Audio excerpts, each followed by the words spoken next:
Hello there, and welcome to Who's Hot and Who's Not for round 14 of the NRL season. It has been quite a while since I've recorded one of these, but jumping back on the horse tonight.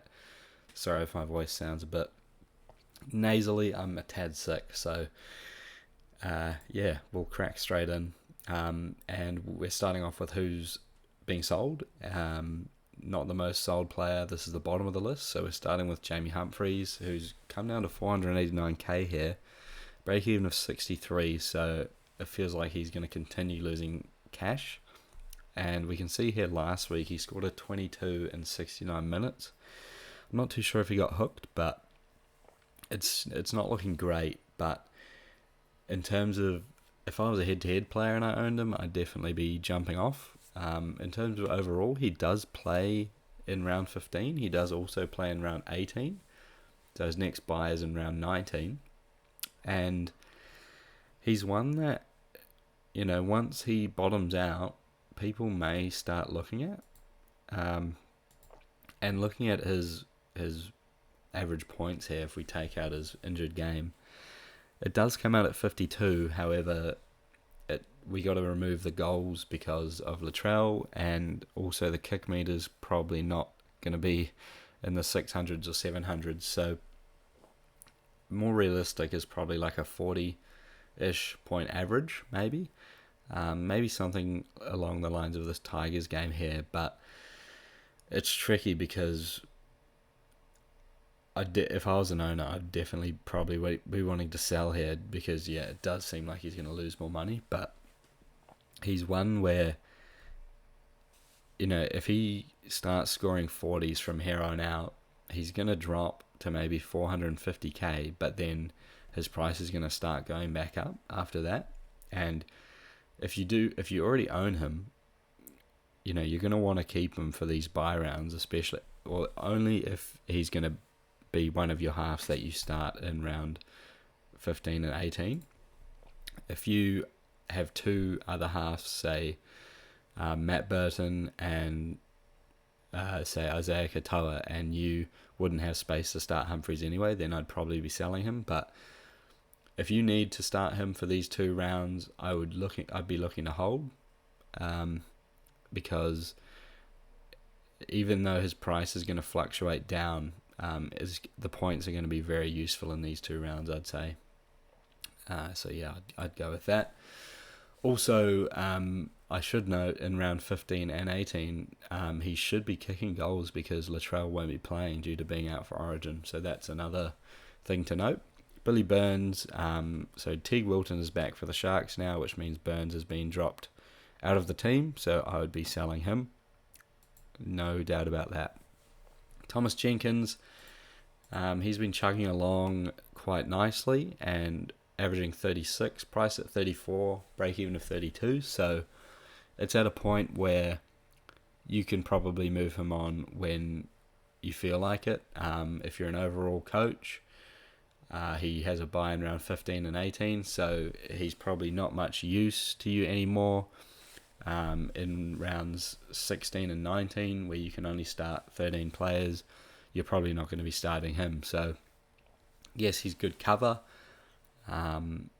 His spot in the team seems nailed, but Alamotti is currently out of the team due to form, I'm guessing, and I can't see him staying out of the team for too long. He's too good of a player to be stuck in reserve grade. But yeah, for Jenkins, I think if you've got, he'd be someone I'd look to move to Nathan Lawson and bank 200k. That'd be a good move.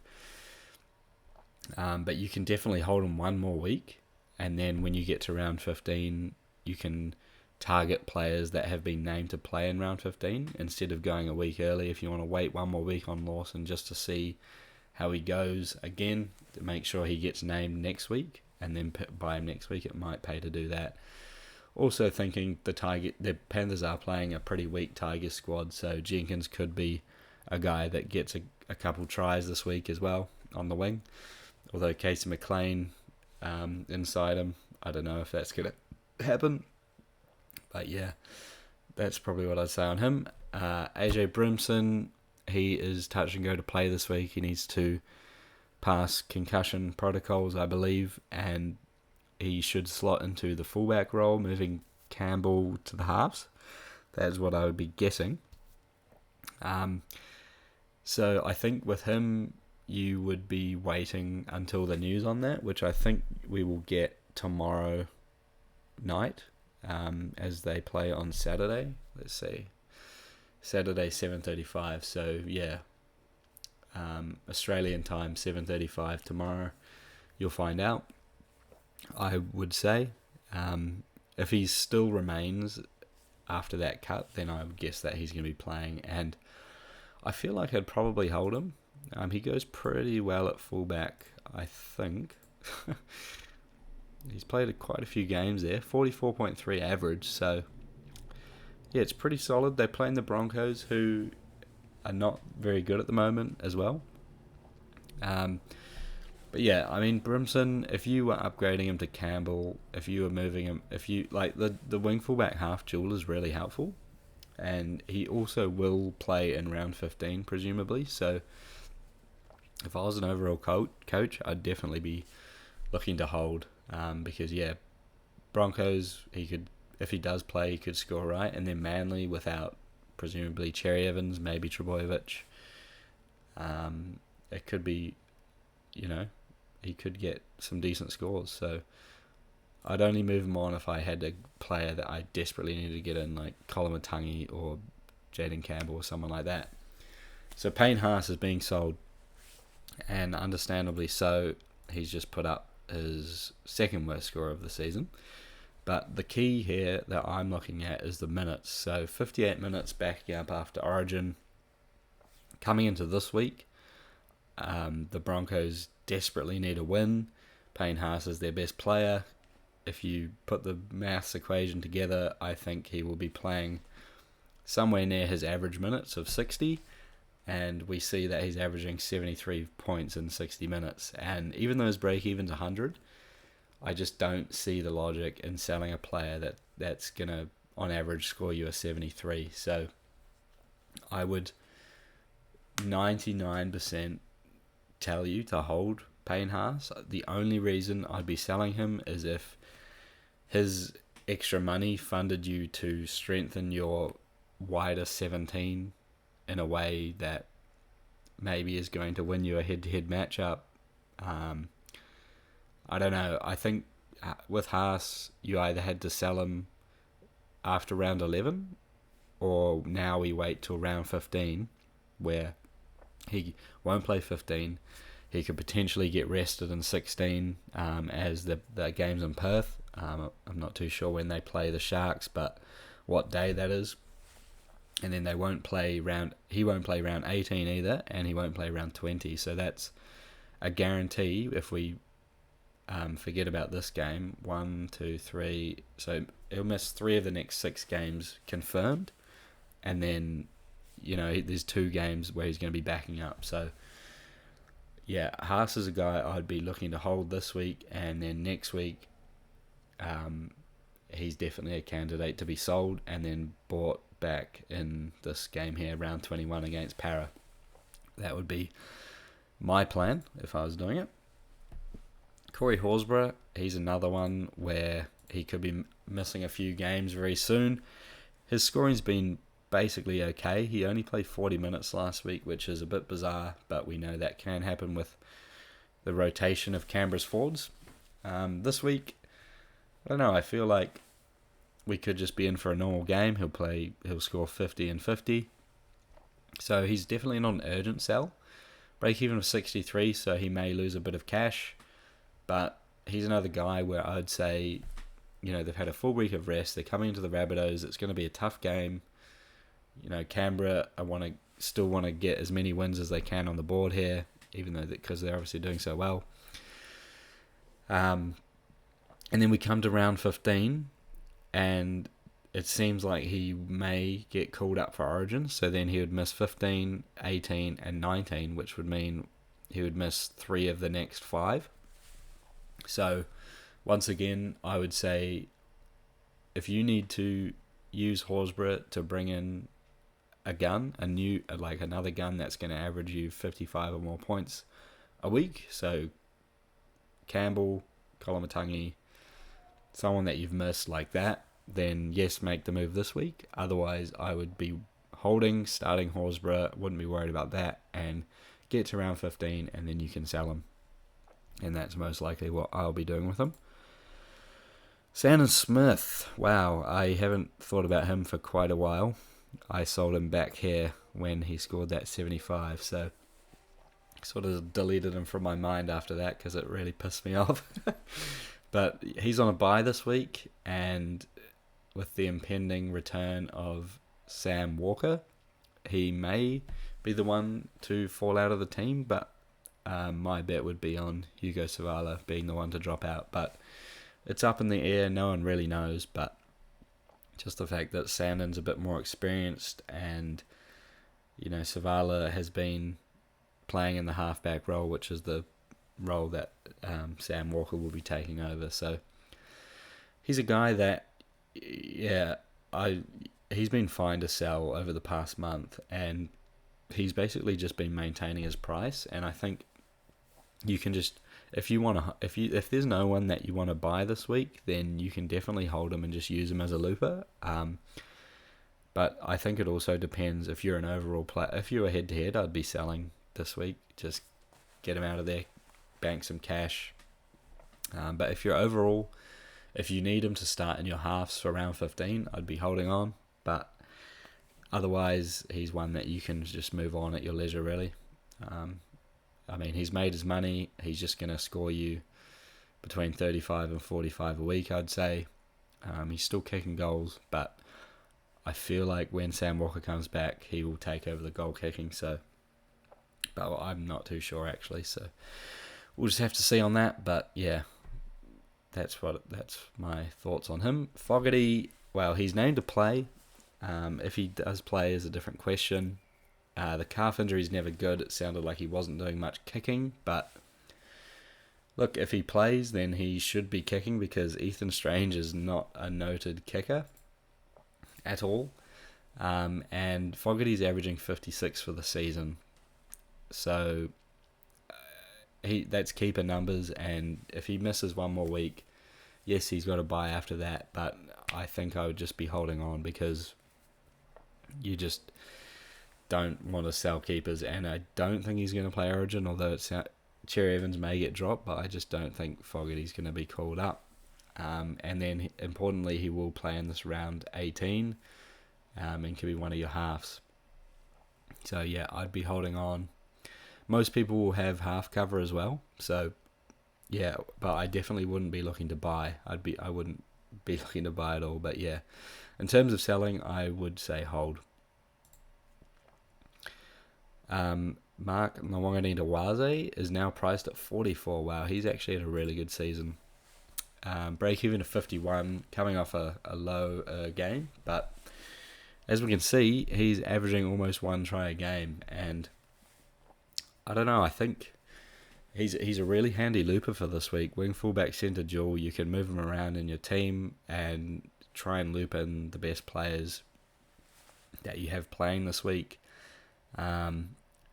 On the other side, if you do need to move someone on, I think you can move him on. I think he's just obviously averaging 44. He's not a keeper, so this is a point where you could look to move him on. But then there's the argument where if he's like one of your only one or two Roosters, then I'd actually prefer to hold, because he's going to cover you in all of the major and minor bye rounds coming up, and he's scoring pretty decently. So ideally, I'd want to be holding him right up until round 19 against the Dragons, and then moving him on to a gun after that. But if you do need to sell him, if you've got too many Roosters, there's probably a few other Roosters like Tedesco and Nafahu White that I'd prefer to hold over Noonetawaze. Dylan Egan, unfortunately, has done his ACL and is out for the season, so he is a sell. Zach Hosking, I think he is a hold. Last 2 weeks he scored 37 and 42. Before that was 52 with a try, so the numbers aren't looking great, but we bought him for a reason. We bought him for his historical second row average, which if we go over 60 minutes, it's 56.6, which he's only priced at 43. He's break even at 52. You can absolutely hold him this week. I don't think he's a sell because they've got a game, first of all, but obviously next week they don't have a game. So if you're getting sick of him, I would give him one more chance, and if he cannot perform, then yes, you can look to move him on next week, but he's still going to be pretty handy for buy cover because he will play round 18. Obviously not playing Origin, he won't be any chance of getting rested, and Canberra obviously going so well, I think it's only a matter of time before he gets another try. Like Hudson Young's getting so many on the other edge. And we've seen what he can do. He scored 93, 94, 71 in there. But yeah, the main thing is the 56.6 average in 73 minutes. So yeah, I'd definitely be looking to hold. And yeah, I wouldn't be really looking to sell at all. Barnett, unfortunately, he's done his ACL as well, which is devastating for me as a Warriors fan. Obviously, horrible news for him. He's our captain, a co-captain, and he just works so hard to get into the Blues team, get the Warriors where they are.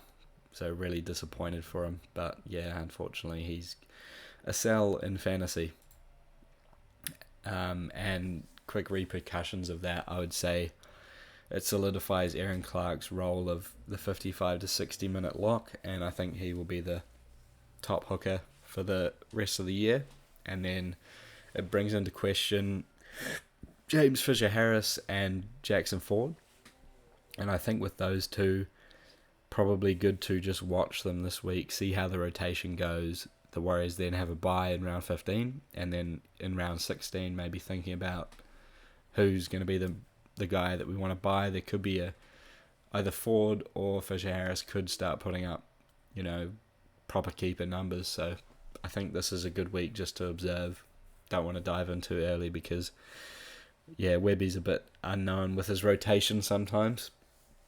We've got Hugo Savala, so pretty highly owned among everyone, and he's one where I really think he will be out of the team next week, although he has been playing pretty well.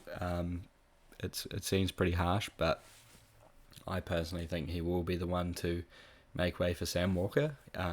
Moving into halfback, he's averaged 43 and his break-even is still 22. So if you're able to hold on to him, then I absolutely would. If you need him as one of your halves next week, then you can basically still hold on. And then if he is dropped next week, then you can look to trade him to, say, a Matt Burton, who's not too much more expensive.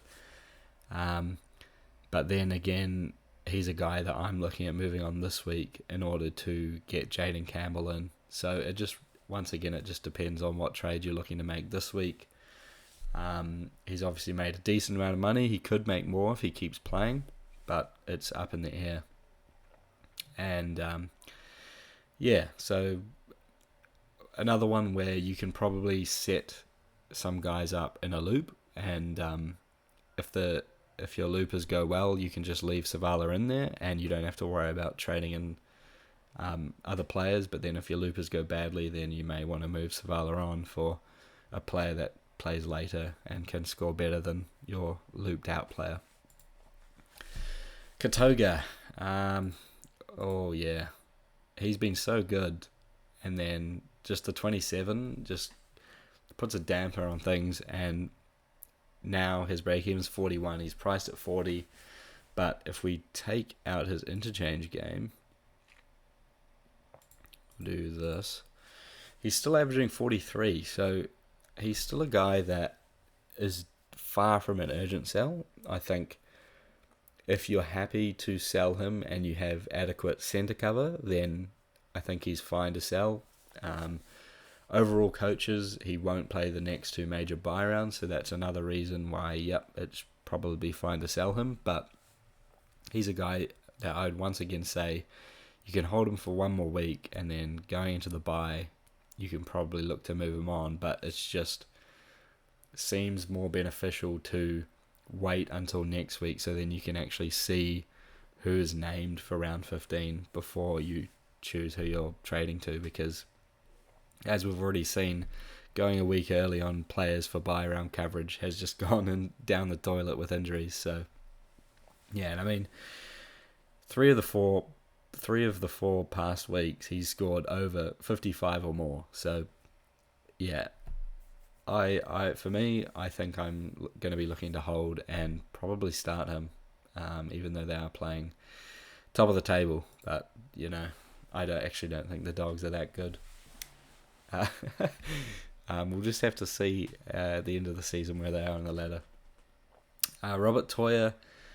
So I wouldn't see why he doesn't get named for Origin 2. And maybe even Origin 3. We'll just have to see how it goes, but I think he can probably be sold. He's made a really good amount of money, averaging 44, same as Marky Mark. So I feel like it's a different. If I own both of them, I'd definitely be selling Toya first, just because he's out this week. Obviously, he'll most likely be out for Newcastle game. He'll play the Cowboys game, but then it's another bye, so he's going to be missing 3 of the next 4 weeks, and yeah, I think it's time to move him on. Scott Drinkwater. Okay, I think, yeah, so Robert Toya was the most sold player this week, and I think I definitely agree with that. So now we're at the bottom of who's hot. Scott Drinkwater, here's a player that I've owned for quite a while, and personally I do like him as a buy. However, they are coming into a basically full strength Melbourne side this week, so may not be the best time to jump on. He does have a break even of 66, but if it fits your trade plans, and you just want to get him this week, then you can. But it feels like one of those ones where if you're selling a guy that plays this week, they'll probably score like a 40 to 50, but then they go into the bye next week. I'd be looking to hold that player and then move them on to Drinkwater next week. Say like a Tamale or even a Nwanganito. Wow, no. We'll just stick with Tamale. But yeah, jumping into Melbourne is never great. Campbell showed that it can be done, but Campbell is a different kind of beast. But yeah, Drinkwater, obviously, we've seen he can put up an 18, put up a 62. So yeah, I think the key for Drinkwater is he doesn't have another bye until round 27. So he's definitely a guy that will be popular, and just the fact that he's averaging 50 at the moment, but he's kicking goals, and he's never previously done that, or he has scattered through here. But last year he averaged 49 without goals, so I think good things are coming, and I think he can average up to 55 points a game. So for me, if you have to get him this week, sure, but next week I would say, yep, jump on. Reece Walsh, wow. Didn't expect to see him here, but he is very cheap, but his break even is 47. I don't know if he might have a chance of getting picked for Origin. I mean, Ponga is carrying an injury. Walsh was the fullback in Origin last season, I believe, and he's currently averaging 30.6. Price at 35.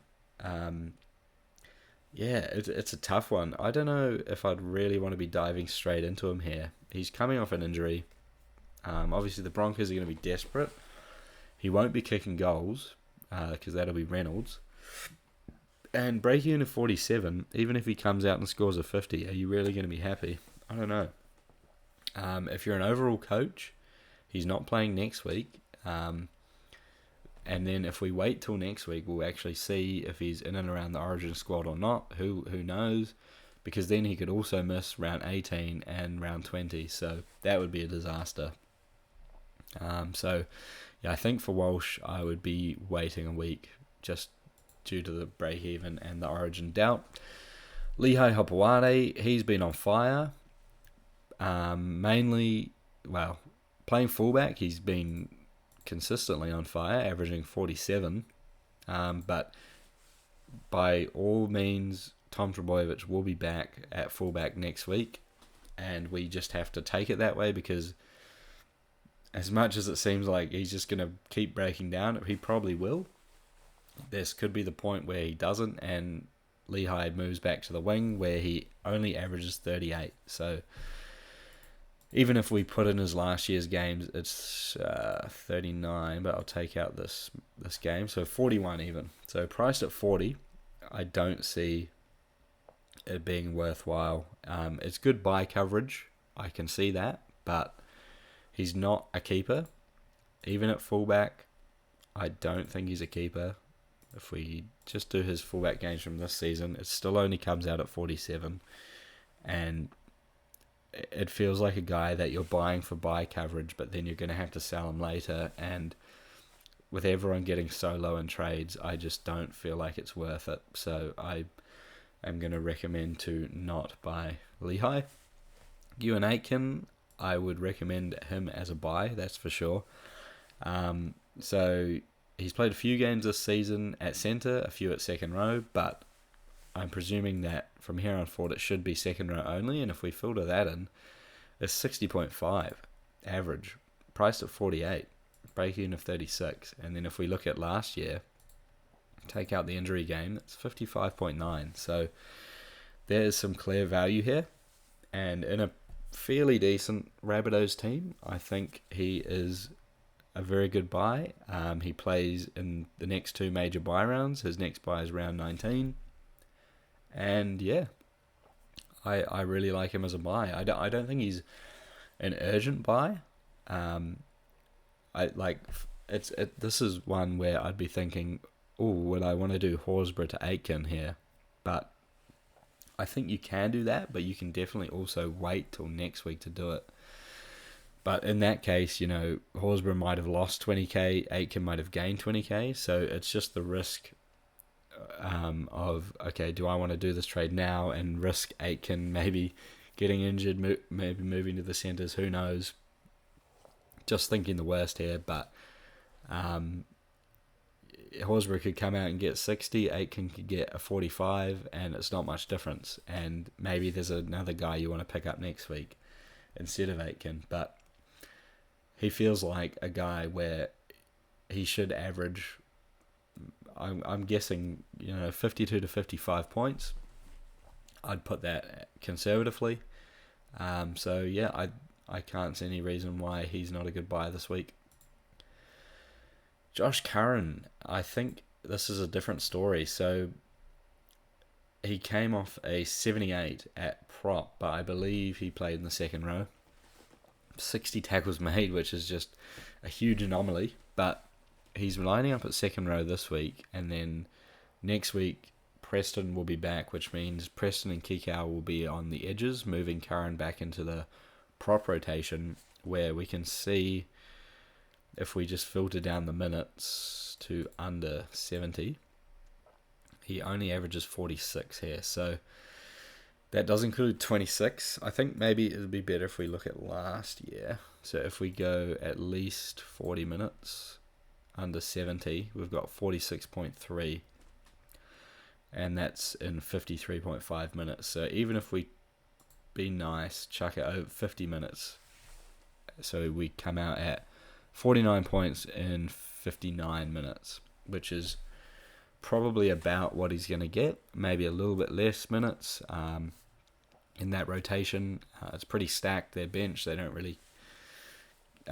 Reed Marnie usually plays the 80, but there are talks of him getting dropped, so it's a bit up in the air. But being priced at 47, I think at best, he could probably average 50 for the rest of the season. It just feels like another buy round coverage guy that you're going to jump on. Be really good for the buy rounds, I think, but then you're going to get to these last 8 games here, and you're going to be, every week you're thinking, do I really want to play Josh Curran here? Like, I really want to actually upgrade him to a guy that is going to be averaging 5 to 10 more points than him. So I think I'm going to recommend him as an avoid and get Ewan Aitken instead. Jack Williams, he's been one that I just really can't get my head around. Like, The last 2 weeks he's played big minutes. I believe he may have played extra minutes last week covering on the edge for Katoga's HAA. So, I don't know. This go really feels like a dive into the unknown, and I just don't know if I can recommend it. If you're a head-to-head player, I think he's a guy you could look at, maybe, but it's just, if you're an overall player, he doesn't play either of the major buy rounds, so I probably wouldn't be going there at this point in the season. But yeah, if we go over 50 minutes, he is averaging 51. So there is definitely a case to be buying here. But you know, he's played for so long and he's never really put up these kind of numbers. So something just feels wrong about it. But look, if you're a risk taker, if you're a daredevil, then by all means jump on. I couldn't stop you from doing that. Owen Paddy, what on earth is he doing here? Scored 34 and 47 last week, but that was covering a Starling 1-game suspension. Starling is back, so he will go back to scoring 9 in 7 minutes. So please do not buy him at all. No, under no circumstance. Loco Pacifici Tonga. What is he doing here? He scored 39 in 22 minutes last week. That included a try. Without the try, he probably would have scored 20. Ish, maybe something like the past 2 weeks. Look, he's priced at 20. If you're buying, you're wanting him to be scoring at least 30 a week, and I can't see that happening. The Dragons, they have... He's on the bench for the Dragons. He's going to get, at best, 30 minutes, but I feel like he'll be playing between 20 and 30 minutes a week, and it just doesn't feel like a good buy at all. It feels like Royce Hunt V2, although he has looked good on the field, but there are other players that are minutes priority over Pacifici Tonga, so no, I wouldn't be looking to buy him. There's another Dragons player that I much prefer coming up. Jackson Paulo, so he has just scored 55 and is 307k, so yes, it looks amazing, but Murray Taulagi is 1 to 2 weeks away coming back from an injury. I think it's a calf injury, not 100% sure, but you've got him coming back, and when he's back, Paulo will be dropped, as far as I know. I mean, if we quickly look at their lineup, I can't for this... Oh, hang on a second. If I just do this, I can't think of who their other winger is. Oh, I can't think of it. Wing. We've got Derby. Yeah, I mean, look, there's a case to say that when Taulangi's back, that Derby gets dropped, but Derby's the one that's been playing the past couple of months, so by all means, Paulo's the one that's probably going to be out of the team. Would he move to centre for Laybutt? Probably not. Vilea? Probably not. So it feels way too risky, and I do not recommend buying him at all. Damien Cook. Yes, so he, last 2 weeks, big minutes for big points, but all we have to do is look a little bit further above and we see 330 scores in 40s minutes. So this probably comes down to what you think the coach is going to do with his minutes. I mean, last week he played extra minutes due to Jaden Sewer going down. The week before that, it was Dylan Egan going down. And I don't think I can believe that he's going to be playing 70s minutes from here on out. But his break-even's very low, and if it does continue, he's obviously going to be much more expensive next week. But I think that we have to see the Dragons play this week. Hopefully there's no injuries and we get a clear indication of Cook's role, because if he comes out and there's no injuries and he plays another 70-minute game, then he is still a buy next week, and I think that is probably my plan, because I know that Damien Cook is an absolute gun when he gets the minutes, but it's too dangerous to get on this week. Imagine if you jumped on and he put up another 32 and 44 minutes, you'd be furious at yourself. I know I would, so I can't recommend him as a buy. Heath Mason, he must be fifth most popular this week. I can't back it. Laitu Fainu's there on the bench.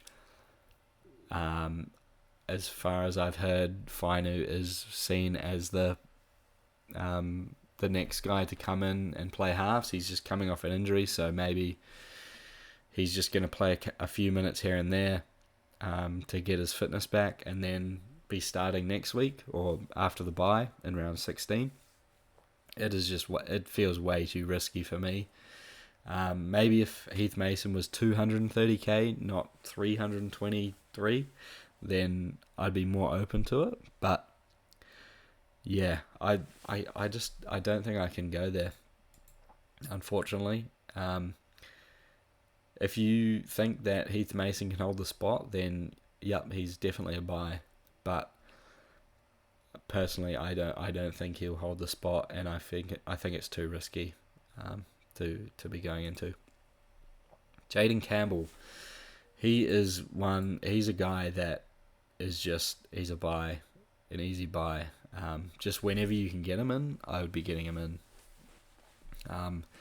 He has one buy left, and that's in round 18. So he'll be very helpful next week, and I definitely need him in my team next week. It's just a case of if I can get him this week, just weighing up who to sell and when. Because, yeah, he's averaging 60.6. He's still priced at 57. There is still some value there. So, yeah, I mean, he's just doing everything in this Titans team. Even though they're not getting many wins, Campbell is just a live wire. He's doing the kick meters, run meters. Even at fullback, he was doing kick meters. And as soon as Brimson's back, Campbell will be back into the halfback role, or at least 5/8 with 4 in there. But I don't see that impacting Campbell. He's looking to run the ball. His meters gained to basically over 100 every week now. So yeah, not to mention the half-wing fullback duel, which is just so handy. Yeah, he's a final team keeper, averaging 60. Get him in your team when possible. Kolomatangi, yeah, so he's arguably more urgent than Campbell. If I had to buy one this week, it would definitely be Keon. If we go here, we see he's averaging in his last 3 74. So that blows 60 out of the water. And he's playing 80 minutes at prop, which is, that's Terrell May stuff. So if you don't have him in your team yet, you need to get him, because this isn't going to be 736k for long. His break-even's 25. I mean, we have to take this at face value. We can't think, he's going to go back to the edge, because if you think that and it doesn't happen, it's going to be the most frustrating thing ever to watch him play every week. I think you just have to get on now and ride the wave, because we saw it last year. We saw the run of games at lock where these two here, his minutes did drop off, but if we filtered over 60 minutes, it's average of 67, priced at 55. Need I say more? Get him in your team. He's a captaincy shout even. Okay. 2 Dragons players to end the video. We've got Nathan Lawson. So I basically knew nothing about this guy coming into this week. And now I've looked up a little bit more about him just to try and get an idea of, is this like a 1 week thing where Sloan has been banished to reserve grade and he's going to be back next week? But I'm starting to be convinced that this could be, he's earned this on merit, and it's going to take a couple of bad performances for him to get dropped. So Nathan Lawson, 249k, priced at 19, and his break even of 7. He's a centre and he's playing on the wing. So if he keeps playing on the wing, he'll eventually get dual position in like round 21, which is, might not own him by then, but that is that. His first game, he scored 38 here, 7 tackle breaks, 180 metres gained, a line break. That is really healthy stats from a winger. And we just need him to average about 30 to be worth jumping on here. And I definitely think that's possible. His reserve grade stats, he's played 8 games, a mixture of centre and wing, and he's averaged just over 34 in those. So that's promising. And he's actually 25. He's not a really young guy. He's 25, and he has played rugby union at the Olympics, rugby sevens. So he was playing as a winger there, and it sounded like he got a decent amount of tries in that. So I really like the sound of it, and it kind of gives me the Will Warbrick vibe, where he came from sevens as well. I don't think he's like in his mid-20s, and he came straight into the Storm side and averaged 32 in his rookie season. So I think Lawson will be coming into my team either this week or next. Just depends on who I want to sell and when. But I recommend him as a buy. And at that cheap price, it's perfect for moving 2 of your mid-range guys. Move 1 down to Lawson and 1 up to a gun like Campbell or Kolomatangi. So yeah, really nice buy, second most popular buy of the week, and I'm not surprised about that. Number 1 is Toby Couchman. What an absolute gun this guy is. Gets injured, supposed to be out for 3 to 4 weeks, and he comes back after 2 and just plays 80 minutes and scores 69. So yeah, he's a guy that he has 1 bye left in round 16, and that's it. He was no chance of playing Origin. He's seems like the coach just wants him out there for as long as possible. And if we take out his injury affected game, he's averaging 62. Now, he's been named at second row again, and it seems like he may be playing a hybrid edge middle role.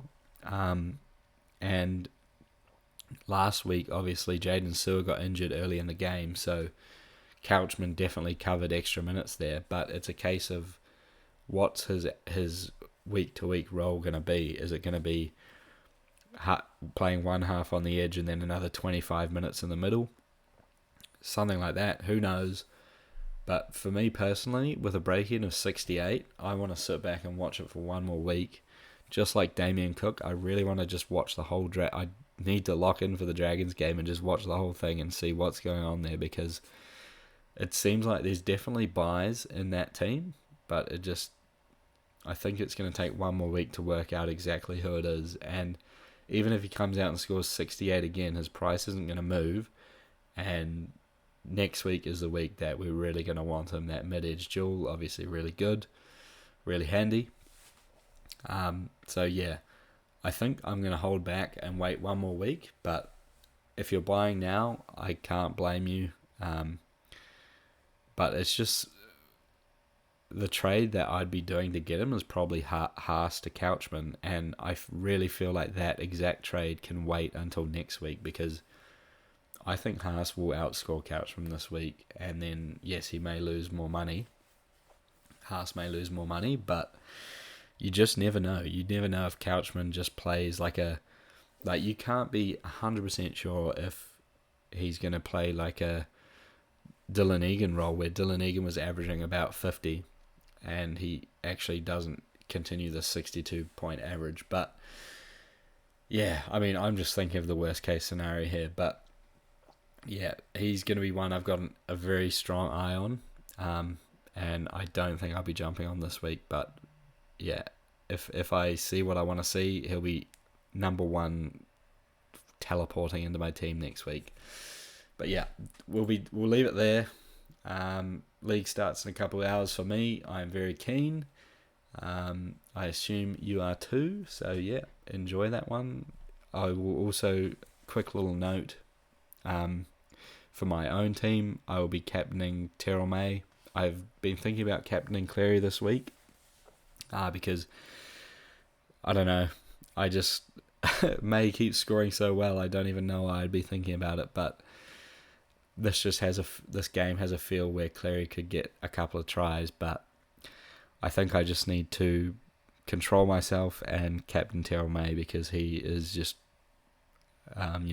averaging the most out of everyone. So, yep, and I'll be chucking the vice captaincy on Dylan Lucas most likely because he plays tonight, and I really don't want to put my vice on anyone else and lock them for the weekend. So yeah, good luck to everyone this weekend, and catch you later.